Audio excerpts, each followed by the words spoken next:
today on Rappler. This court will give you until Friday to close your evidence. After that, we will consider the case submitted on the record. Renato Corona is a no-show at the impeachment court, pushing it to set a Friday deadline for the defense to present the Chief Justice.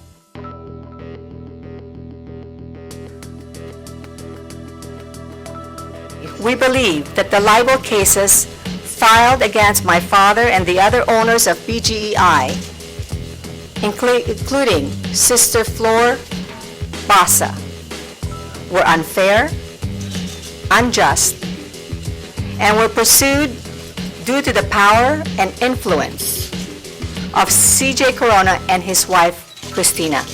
The daughter of Jose Basa says Corona used this influence to win his wife's libel cases against the Basas.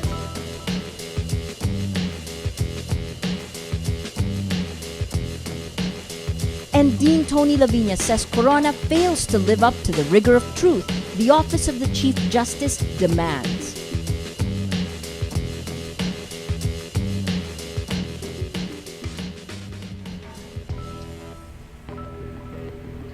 Hello, I'm Maria Ressa.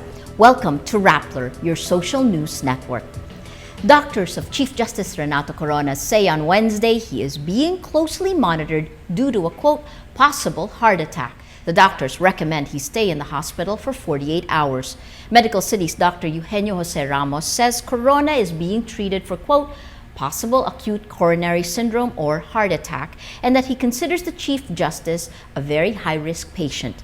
Corona did not attend Wednesday's impeachment trial.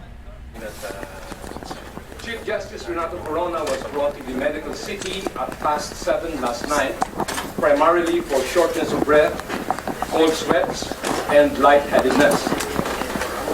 Hypoglycemia was suspected because the patient was given his usual insulin dose at around lunchtime that morning, and according to the patient, he was not able to take his lunch because of the preparations that he had to do. He is currently being treated for a possible acute coronary syndrome, which is also, in the layman's term, a heart attack. For close monitoring, he was transferred to the ICU early this morning. Dr. Ramos says Corona is diabetic for the past 20 years on daily insulin, adding his kidney function is poor, and he's had 2 heart bypass surgeries. After 41 trial days, the end of the impeachment trial is near. Presiding Officer Juan Ponce Enrile gives the defense until Friday to present evidence. Oral arguments are scheduled for Monday, with a decision expected soon after. I went to the hospital where the Chief Justice is now confined, more especially from Mrs. Corona.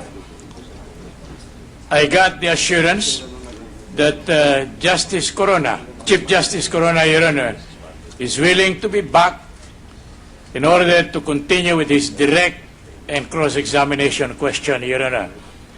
But the stumbling block against that desire of Justice Corona, Your Honor, is his mental and physical condition, Your Honor. You tell us when your client can come here in this court. Well, according to the physicians in charge, Your Honor, it may take him up to Monday. But You cannot assure us, then we will make a ruling. Because if the Chief Justice is coming back only for cross-examination, then the prosecution is willing to waive a right to cross-examine. Will not anymore cross-examine. Very good. This court will give you until Friday to close your evidence. After that, we will consider the case submitted on the record. On Monday, we schedule an oral argument.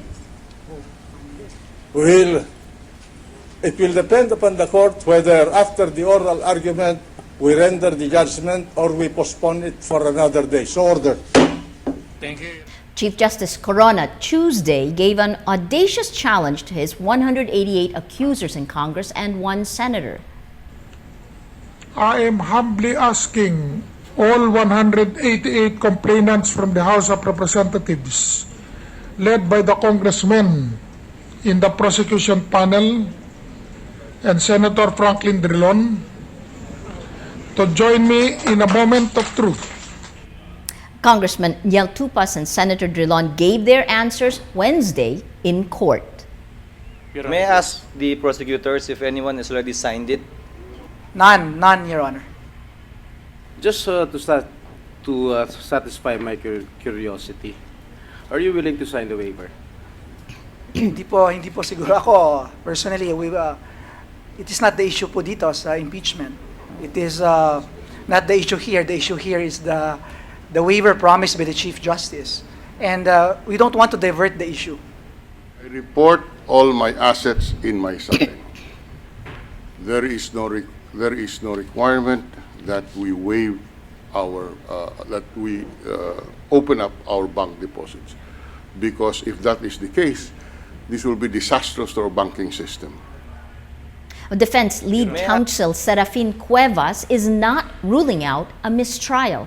He says if Corona is convicted, they will review the transcripts of the trial to see if the senator judges committed grave abuse of discretion during the trial. He says it's too early to make a conclusion, but it's an option they will study carefully. He maintains the prosecution has no case because the Chief Justice declared all his properties in his sal-en. Cuevas says the senator jurors should appreciate the evidence presented in court. But Senator Drilon maintains a mistrial does not apply to impeachment courts. If it will amount to what is known as grave abuse of discretion, then we will avail of it as a ground for petition for review. We will exhaust all legal resources, constitutional at that. Miski ba saan laban, pwede ba sabihin nyo, sige, kung matalo ka, pahinog ka na, matulog ka na, talo ka. Hindi naman siguro ganun ang inaasahan na isang kliyente. Hanggang ngayon, umaasa kaming makukumpinsi namin sila na walang kasalanan si Chief Justice. Did Tuesday's walkout by Chief Justice Renato Corona leave the defense in disarray? Corona's lawyers say they had no idea what would happen during their client's testimony, from his opening testimony to his sudden walkout from the Senate session hall. The lawyers say they never read the final draft of Corona's 3-hour statement. Text messages that members of the Corona team were thinking of resigning spread overnight. Corona's lawyers met at the Golden Bay restaurant, said the messages, after the proceedings at the Senate, supposedly for a post-mortem. The defense lawyers were described as being, quote, bewildered and depressed during the meeting. Defense counsel Ramon Esguerra confirms the defense met at Golden Bay, but denies he was there. Esguerra says, quote, maybe some of us thought about it, but we were all surprised, he said, but we slept on it. Defense counsel Judd Roy, however, denies the text messages. Carmen Basa, the daughter of Jose Basa and the niece of Corona's wife, says Corona's statements are completely false. Basa was reacting to this statement by the Chief Justice. Hindi po si Mr. Jose Basa ang inapi. Siya po ang nang-api sa aking mother-in-law at sa pamilya ng aking mother-in-law. Si Mr. Basa po, I'm sorry to say this again. I'm sorry and I really apologize to have to say it now. Pero kailangan po sigurong malaman ng bayan. Wala naman po siyang trabaho eh. Buong buhay naman niya spoiled brat po eh, anak mayaman. Tuwing may kailangan po, takbo kay mama, kay Lola Charing. Carmen Basa says their father, Jose Maria Basa III, was an honorable man and was never unemployed. The statement of Chief Justice about our father, Jose Maria Basa III, are completely false. Jose Maria Basa was an honorable man who strongly believed in the justice system. Our father was never unemployed. He was an agricultural entrepreneur and farmer and was even an agricultural consultant to the Philippine military. Strong statements, as you just heard. Basa contradicts statements of Corona that their father cheated Corona's mother-in-law of ownership over a Libby's property. Cristina Corona's niece also says the libel case against the Basas were, quote, pursued due to the power and influence of CJ Corona and his wife, Cristina. Contrary again to the Chief Justice's statement, the property was never in Asuncion Rocco's name. It is the family's firm opinion that the Corona's actions with respect to BGEI have been illegal, and they have simply, in effect, stolen the company from the other legitimate owners of the corporation. We want to state for the record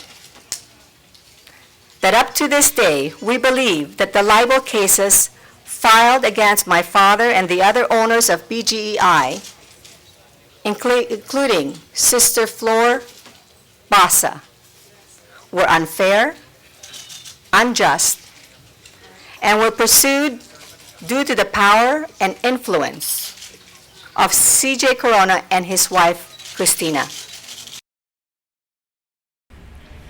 Ateneo School of Government Dean Tony Laviña says Corona's testimony, in his words, was a terrible letdown.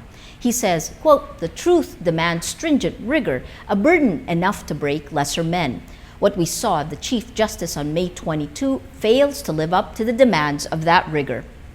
Renato Corona does not demonstrate the strength of character we need from a person who sits as the primus inter pares, the first among equals, in the highest court. He made the assumption that he did not need to declare his dollar assets in his SALN due to bank confidentiality laws.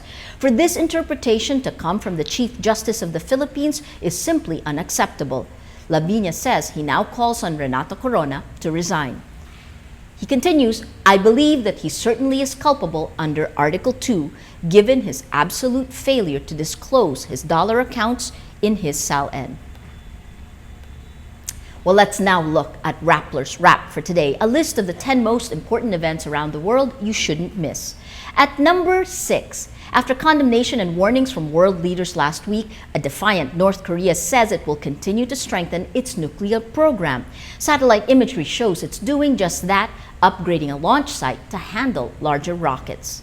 At number 8, Mitt Romney continues his winning streak in Republican presidential primaries in Kentucky and Arkansas. He is now just 89 delegates short in securing the GOP nomination and is expected to get that number during the Texas vote on May 29.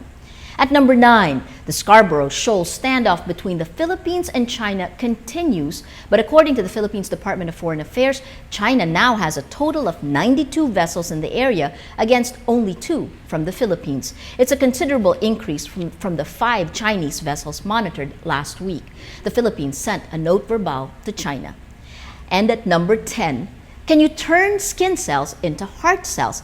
The answer now is yes. This is a great development for heart attack survivors. It also addresses the possible rejection of transplants by creating heart cells from the same patient's own tissues. For now, though, the lab tests have only been conducted on rats. Will Jessica Sanchez win this year's American Idol? The decision is now in the hands of American viewers after the final performance show. The 16-year-old singer goes up against Philip Phillips for 3 rounds. Sanchez kicks off with Whitney Houston's I Have Nothing, while Phillips chooses John Lennon's Stand By Me. In round 2, she sings Celine Dion's The Prayer, while Phillips goes with Moving Out by Billy Joel. In the final round, both sing originals they would choose as their first single. Phillips sings Home, which draws a standing ovation from the judges. Jessica sings Change Nothing, and Judge Jennifer Lopez tells her she would not have picked a pop ballad for her first single. The results of the Idol finale voting are expected Wednesday, May 23, Thursday, May 24th in Manila.